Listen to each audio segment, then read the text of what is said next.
નમસ્તે મિત્રો, ગુજુ ટિપ્સ વાળા ચેનલમાં આપનું હાર્દિક સ્વાગત છે।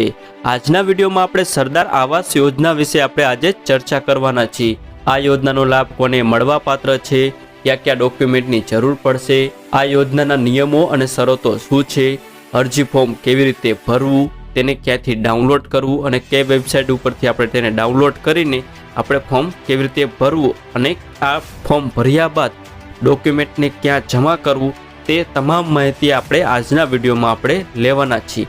તો આજનો વિડીયો તમે પૂરેપૂરો જોજો, જેથી કરીને તમને કંઈ પણ વસ્તુ સ્કીપ ન થઈ જાય। તો તમે હજુ સુધી મારી ચેનલને સબસ્ક્રાઇબ ના કરી હોય તો તમે સબસ્ક્રાઇબ કરી દેજો અને બાજુના બેલ આઇકન ઉપર ક્લિક કરી દેજો, જેથી કરીને તમને આવા જ વિડીયો જોવા મળે। તો ચલો મિત્રો, આપણે આ યોજનાના હેતુ વિશે આપણે સૌથી પહેલા આપણે ચર્ચા કરી લઈએ કે આ યોજના અમલમાં ક્યારે આવી। તો ગુજરાતના ગ્રામ્ય વિસ્તારના ગરીબી રેખા નીચે જીવન જીવતા જમીન વિહોણા ખેત મજૂરો તથા ગ્રામ્ય વિસ્તારના કારીગરો માટે રાજ્ય સરકારની ઘરથાળના મફત પ્લોટની યોજના સને 1972 થી અમલમાં છે અને સને 1976 આવા ફાળવેલ પ્લોટો પર મકાન બાંધવા માટે સહાય યોજના અમલમાં આવી હતી અને મફત પ્લોટ મફત ઘર એ સૂત્રને સાકાર કરતી સરદાર આવાસ યોજના વર્ષ 1997 થી અમલમાં આવી છે। ત્યારબાદ આ સહાયના હપ્તા કેવી રીતે આવે છે, તો શરૂઆતમાં ₹20,000 ની સહાય આપવાની જોગવાઈ કરવામાં આવી હતી। વર્ષ 2010 થી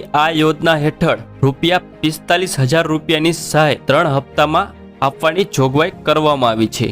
જે મુજબ પ્રથમ હપ્તો એડવાન્સ ₹21,000, બીજો હપ્તો લિંટન લેવલે ₹15,000 અને ત્રીજો હપ્તો જ્યારે બાંધકામ પૂર્ણ થાય ત્યારે ₹9,000 આપવાની જોગવાઈ છે। ત્યારબાદ આ લાભ કોને મળવા પાત્ર થશે, તો રાજ્યના 17 થી 20ના BPL સ્કોર ધરાવતા મોટા ભાગના ઘર વિહોણા લાભાર્થીઓને આવરી લેવામાં આવ્યા છે અને વર્ષ 2013 થી કાચા આવાસ ધરાવતા પાત્ર કુટુંબોને આવરી લઈને 4,29,900 આવાસો મંજૂર કરવામાં આવ્યા છે। આમાં લખેલું છે કે BPL સ્કોર ધરાવતા 17 થી 20 BPL સ્કોર ધરાવતા વ્યક્તિને જ મળવા પાત્ર થશે, પણ આગળ સરદાર આવાસ યોજના 2 લાગુ પડી છે, તેમાં જેને BPL કાર્ડ ધારક ન હોય તેને પણ મળવા પાત્ર થશે। તે આપણે આગળ હજુ ચર્ચા કરીશું, તો હજુ વિડીયોમાં તમે બન્યા રહેજો। જે આ નવો પરિપત્ર આવ્યો ત્યારબાદ 8/8/2013ના પંચાયત વિભાગના ઠરાવથી 17 થી 20 સુધીના સ્કોર ધરાવતા BPL કુટુંબોને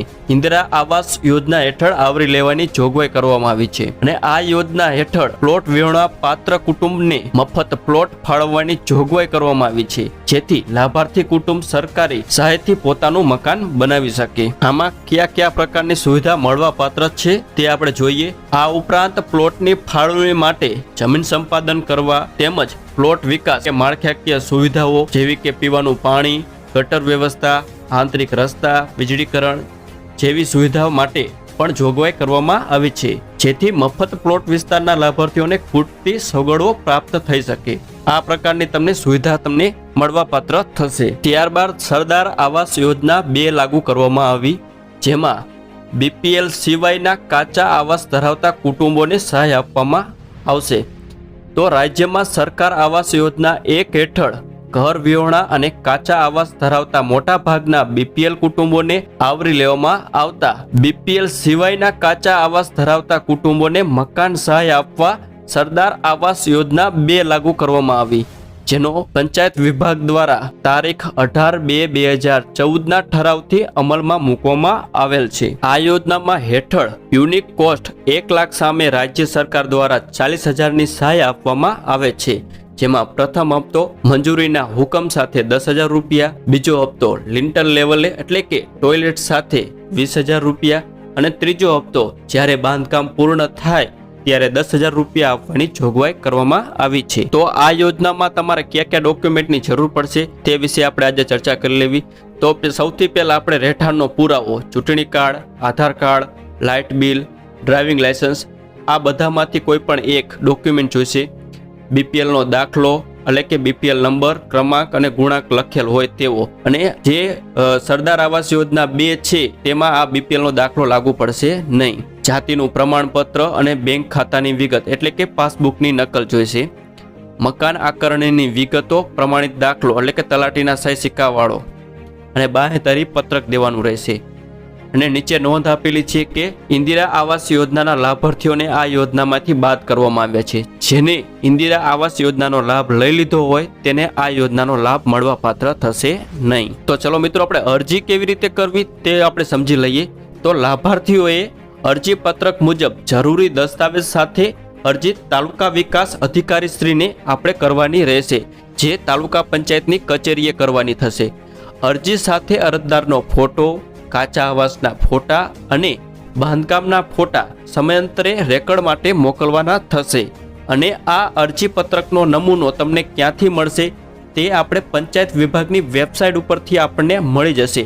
તેની હું તમને લિંક ડિસ્ક્રિપ્શનની લિંક ઉપર તમને હું આપી દઉં છું. અને તે આપણે ફોર્મ કેવી રીતે ડાઉનલોડ કરવું તે હું તમને આગળ સમજાવી દઉં. તો ચલો આપણે કોમ્પ્યુટરની સ્ક્રીન ઉપર. તો સૌથી પહેલાં તમારે કોઈ પણ એક બ્રાઉઝર ખોલી લેવાનું રહેશે. તો ચલો ગૂગલ ક્રોમ ખોલી લઉં છું. અહીં ગૂગલ ક્રોમ ખોલ્યા બાદ તમારે સર્ચ બારમાં ટાઈપ કરવાનું રહેશે પંચાયત ગુજરાત.